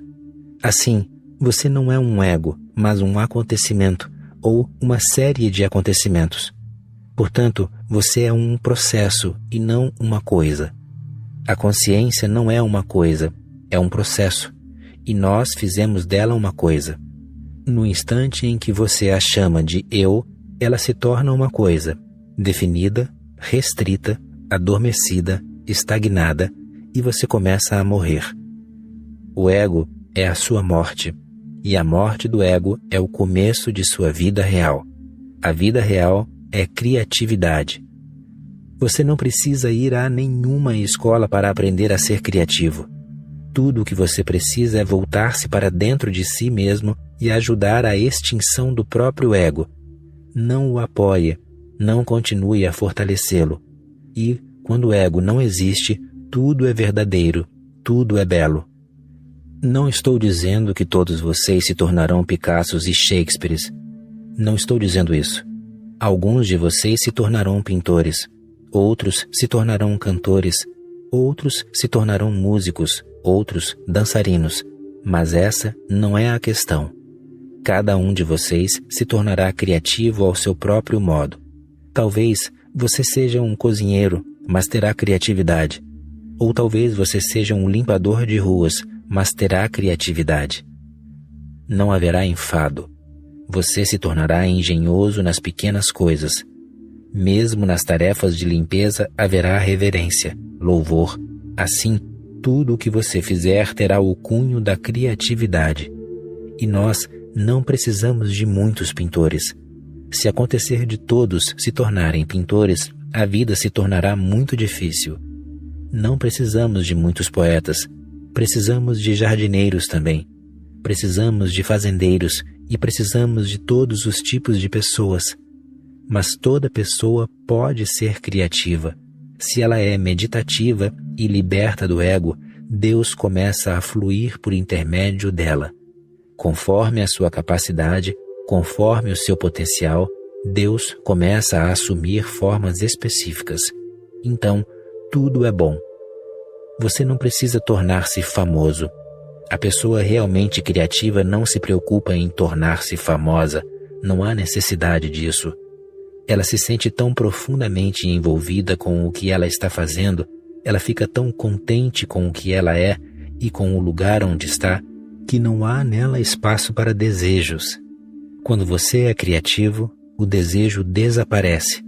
Quando você é criativo, a ambição desaparece. Quando você é criativo, você já é aquilo que sempre quis ser. 5 obstáculos. A natureza dá energia criativa a todos. Ela só se torna destrutiva quando é obstruída, quando seu fluxo natural é impedido. 1. Autoconsciência. A autoconsciência é uma doença. Consciência é saúde.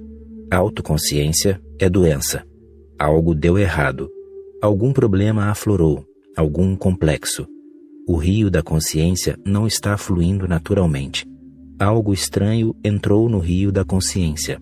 Algo alheio, que não pode ser absorvido pelo rio. Algo que não pode se tornar parte do rio.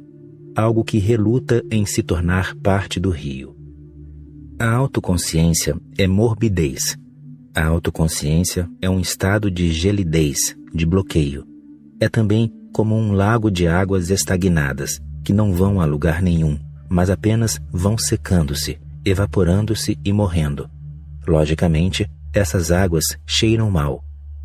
Assim, a primeira coisa a entender é a diferença entre autoconsciência e consciência.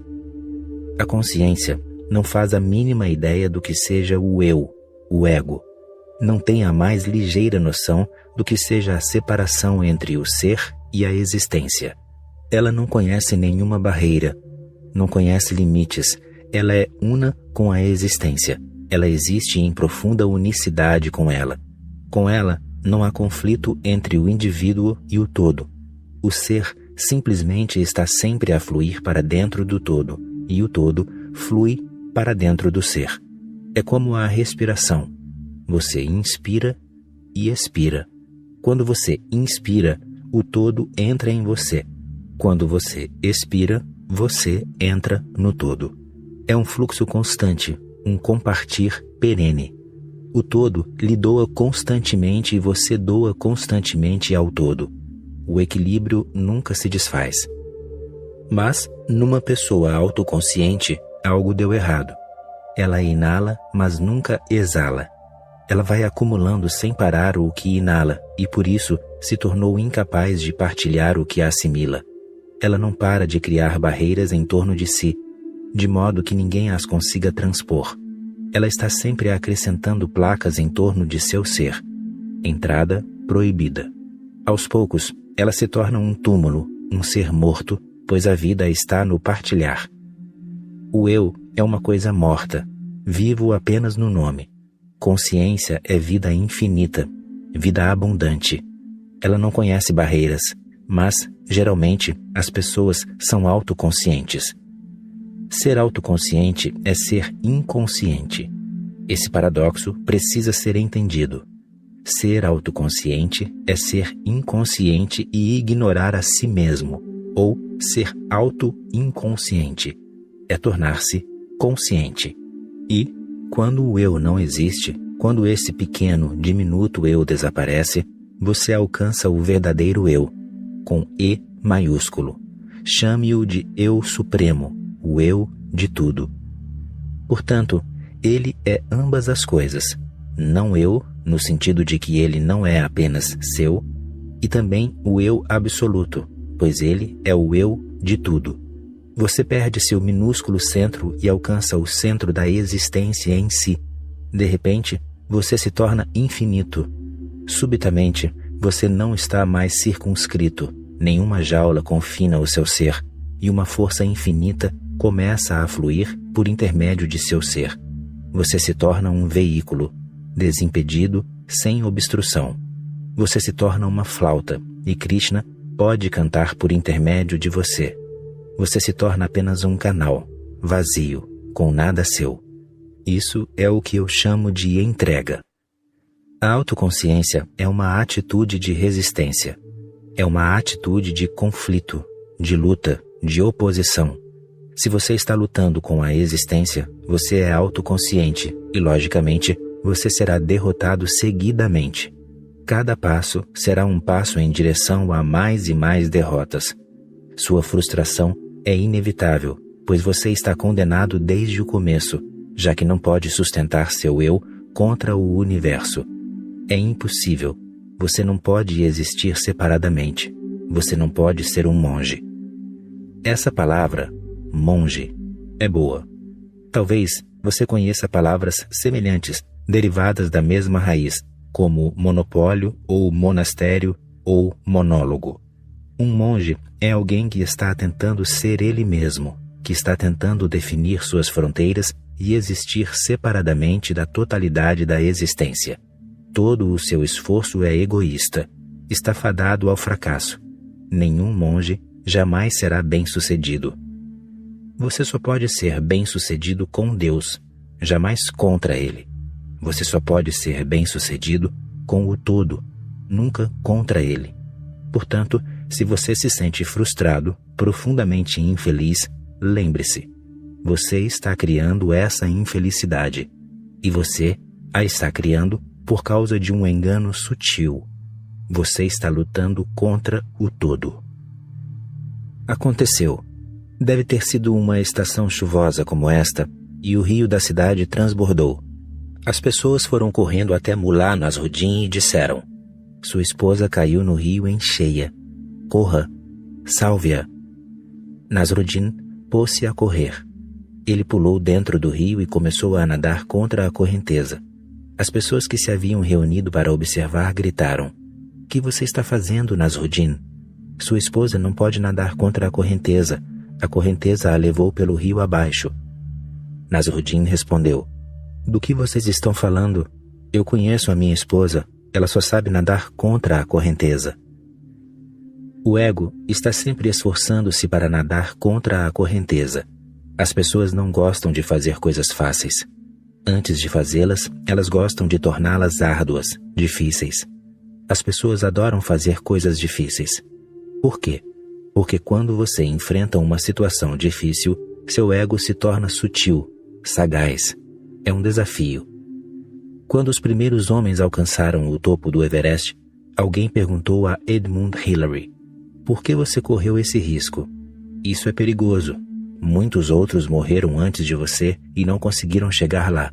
E a pessoa que o estava entrevistando não conseguiu entender por que as pessoas continuam a tentar alcançar o Everest e a perder a vida.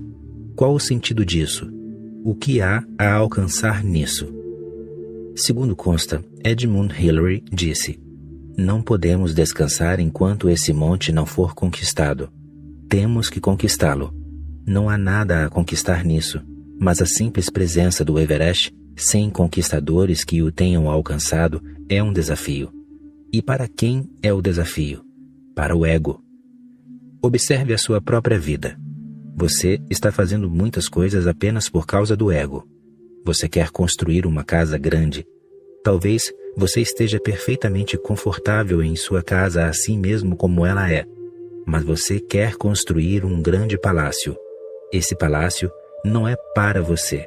Esse grande palácio é para o ego. Talvez você esteja muito bem como está, mas não para de acumular dinheiro. Esse dinheiro não é para você. Esse dinheiro é para o ego. Como você pode descansar a menos que você se torne o homem mais rico do mundo? Mas O que você vai fazer tornando-se o homem mais rico do mundo? Você se tornará cada vez mais infeliz, porque do conflito só nasce a infelicidade. Sua infelicidade é uma indicação de que você está em conflito. Portanto, não transfira sua responsabilidade para outra coisa. As pessoas são muito boas em racionalizar. Quando se sentem infelizes, elas dizem: "Que podemos fazer? O karma das vidas passadas estão nos fazendo infelizes." Tudo besteira. O karma de vidas passadas as deve ter feito infelizes, mas em vidas passadas. Por que ele esperaria até agora? Não há sentido em esperar. Seu karma atual o está fazendo infeliz. Atribuir isso a vidas passadas torna tudo fácil. O que você pode fazer então? Você tem que ficar do jeito que está. Agora, nada pode ser feito. O passado não pode ser desfeito. Você não pode apagá-lo com um simples gesto da mão. Não há truque de mágica que possa ajudá-lo a apagar o passado.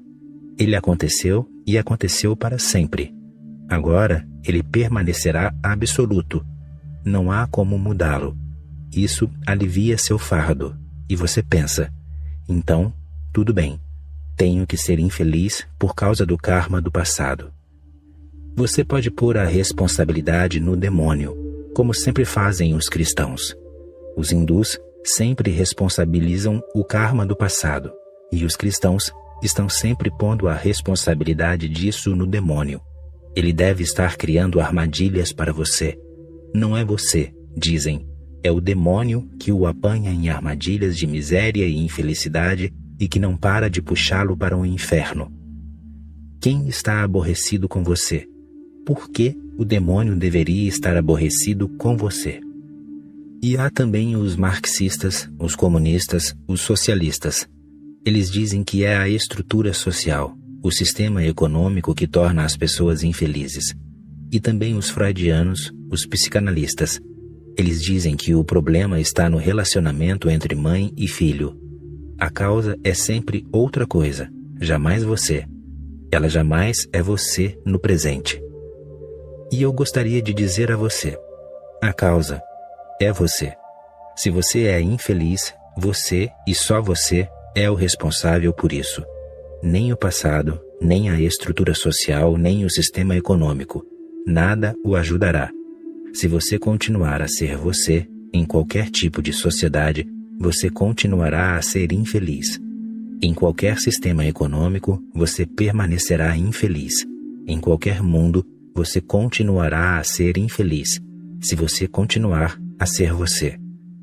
A primeira mudança básica ocorre quando você começa a abandonar esse conflito com a existência. Essa é a única intenção de todas as grandes religiões quando enfatizam: abandone o ego. Elas estão dizendo: abandone o conflito. Gostaria que você se lembrasse disso sempre, pois abandonar o ego parece muito metafísico. Ego? Onde está o ego? O que é o ego?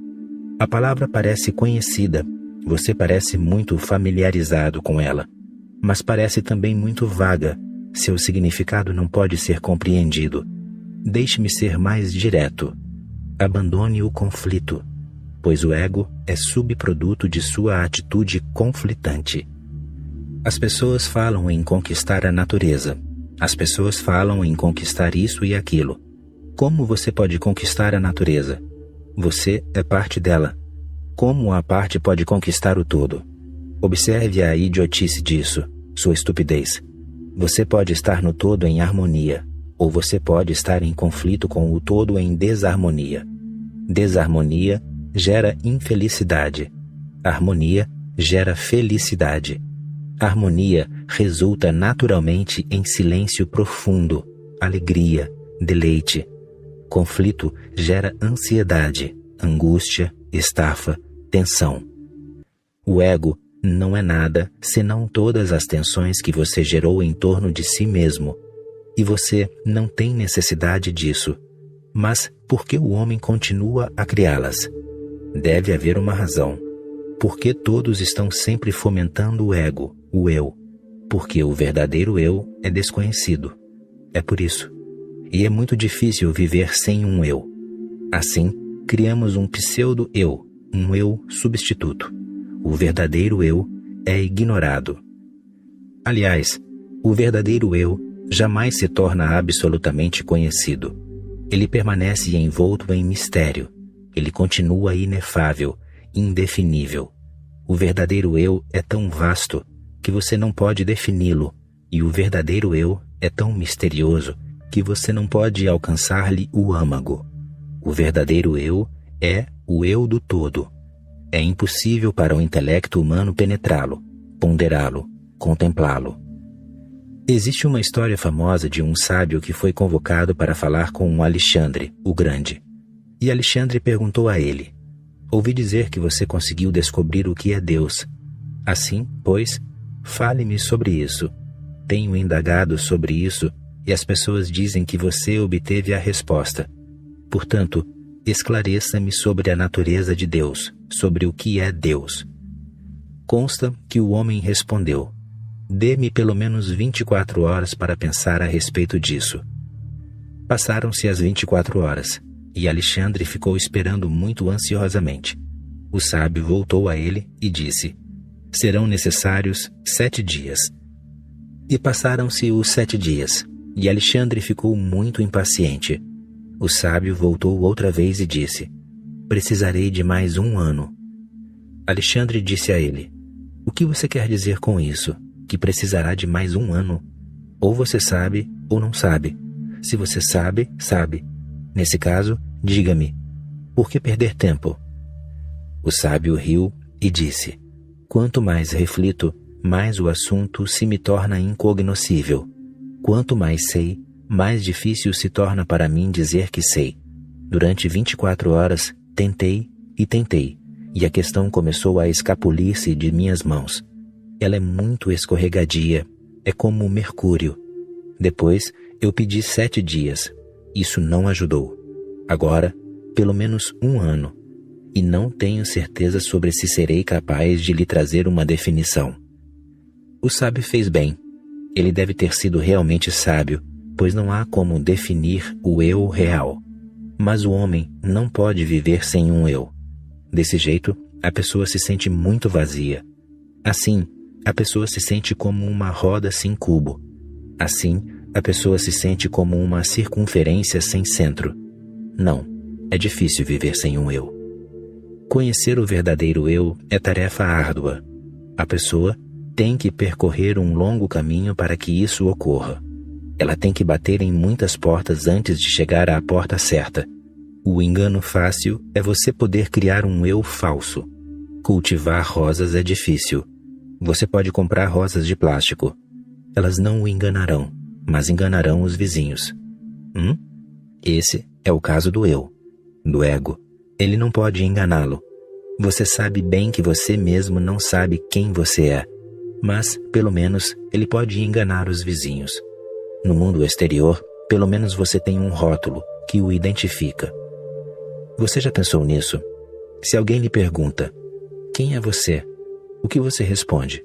Você diz o seu nome. O nome não é seu, pois você chegou ao mundo sem nome. Você chegou inominado. Ele não é propriedade sua. Ele lhe foi dado. E qualquer um, A, B, C ou D, teria sido útil.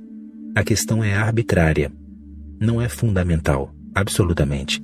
Se a batizarem de Susan, está bom. Se o batizarem de Harry, bom também. Não faz diferença. O nome escolhido lhe teria sido tão útil quanto qualquer outro. É apenas um rótulo. Você precisa de um nome para que as pessoas possam se dirigir a você, mas ele não tem nada a ver com o seu ser. Ou você diz: sou médico, ou sou engenheiro, ou comerciante, ou pintor, ou isso e aquilo, mas nada disso diz algo a seu respeito. Quando você diz: sou médico, você revela algo sobre sua profissão, não sobre você. Você revela o que faz para se sustentar. Talvez você ganhe a vida como engenheiro, ou como médico, ou como comerciante. Isso é irrelevante. Não diz nada a seu respeito. Ou você dá o sobrenome de seu pai, de sua mãe, ou ainda cita a árvore genealógica da família. Isso é irrelevante também. pois isso não o define. Seu nascimento no seio de determinada família é casual. Você poderia muito bem ter nascido em outra família e não teria nem mesmo sentido a diferença. Isso é apenas artifício utilitarista, e o homem se torna um eu. Esse eu é falso, um eu criado, fabricado, feito em casa. E seu verdadeiro eu permanece envolto em névoa e mistério. Eu estava lendo. Um cidadão francês fazia a travessia do deserto com um guia árabe. Todos os dias, o árabe dobrava os joelhos sobre a areia ardente e invocava seu Deus.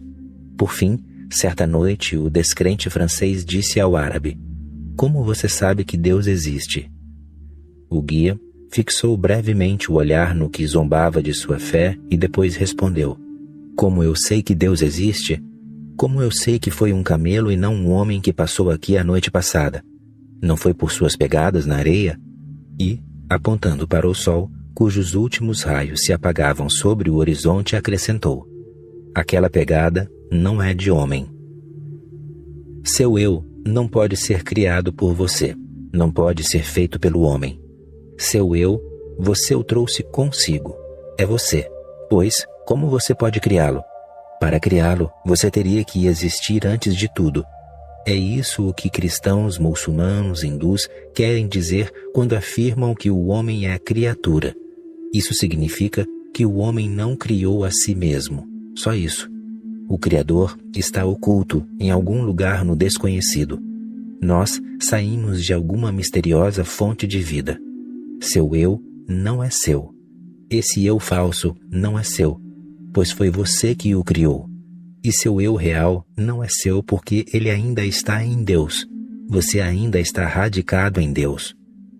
Esse falso eu que nós insistimos em carregar como uma bandeira em nossa vida está sempre correndo o risco de ser dilacerado. Ele é muito frágil, é muito fraco.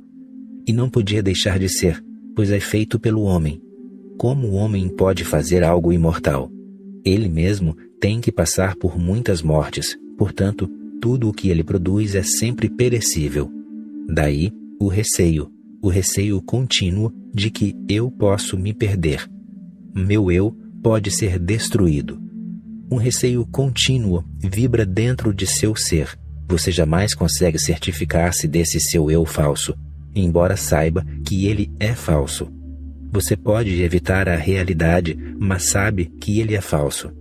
Ele é montado, manufaturado, é mecânico, inorgânico. Você já observou a diferença entre uma unidade orgânica e uma unidade mecânica? Você fabrica um motor de automóvel.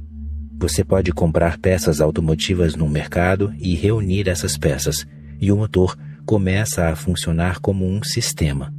Ou pode também comprar peças de rádio numa loja e reuni-las, e o rádio começa a funcionar como uma unidade.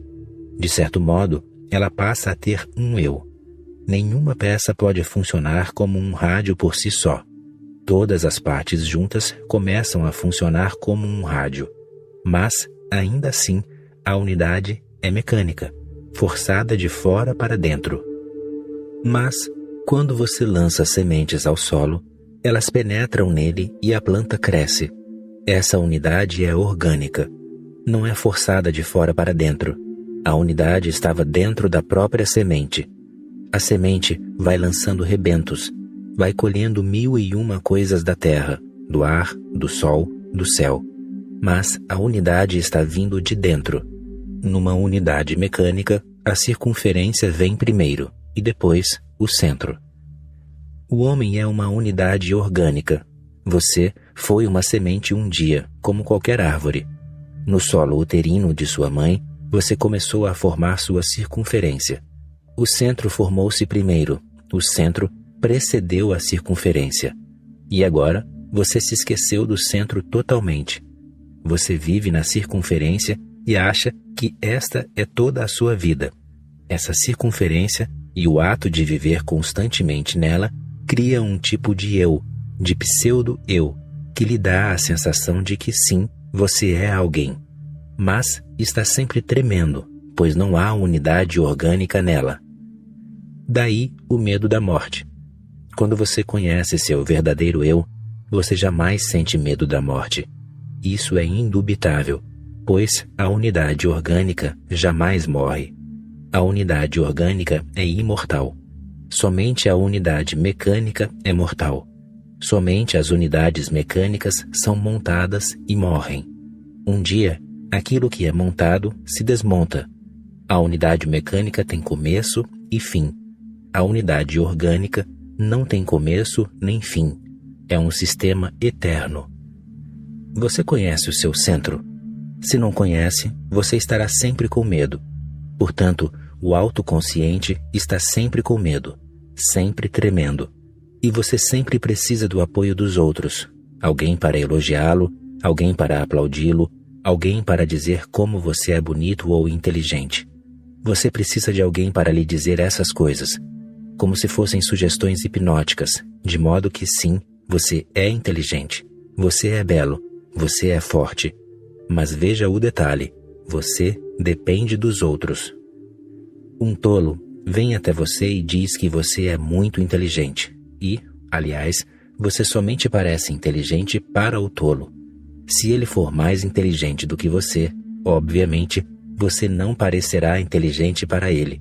Assim, um sujeito tolo aparece e afirma que você é inteligente, e você fica muito feliz com isso. Você pode parecer bonito somente para um homem feio. Se ele for mais bonito do que você, você parecerá feio, pois tudo é relativo. E as pessoas feias afirmam que você é bonito, e você fica muito feliz. Que tipo de inteligência é essa que tem de ser confirmada por pessoas tolas? Que tipo de beleza é essa que tem de ser confirmada por pessoas feias? Isso é completamente falso. É tolo, mas nós continuamos procurando. Continuamos a procurar no mundo exterior apoio para o nosso ego, alguém para nos dar algum estímulo, para nos servir de esteio. De outro modo, há sempre o perigo de nosso ego desmoronar. Assim, sentimos-nos obrigados a sustentá-lo desse e daquele lado, e disso resulta a preocupação constante. É por isso que você é mais gracioso quando está só, pois você não fica preocupado. Ninguém está por perto para vê-lo. Você é mais inocente quando está só. No quarto, você é mais inocente. Você se parece mais com uma criança. Aliás, você se põe em frente do espelho, faz caretas, gosta disso. Mas se percebe que seu filhinho o está observando através do buraco da fechadura, você se transforma imediata e totalmente. Agora, o ego está em jogo. É por isso que as pessoas sentem tanto medo das outras. Quando estão sozinhas, não há ansiedade. Vejam essa história sobre Zen budismo. Um mestre budista estava pintando um quadro, e ele havia feito com que seu principal discípulo se sentasse ao seu lado para dizer-lhe quando o quadro estaria perfeito. O discípulo estava preocupado, e o mestre também, pois o discípulo jamais tinha visto seu mestre fazer algo imperfeito. Mas, nesse dia, as coisas começaram a dar errado. O mestre tentava e, quanto mais tentava, mais a pintura ficava confusa. No Japão e na China, toda a arte da escrita é feita em papel de palha de arroz, ou em papel muito sensível, muito frágil. Se você hesitar um pouco que seja, durante séculos se pode saber onde o escrevente hesitou, pois o papel absorve mais tinta e sai tudo borrado. É muito difícil mascarar a própria habilidade no papel de arroz. Você tem que fazer com que o traço continue a fluir. Você não pode hesitar. Mesmo por um instante, por uma fração de segundo. Se você hesitar,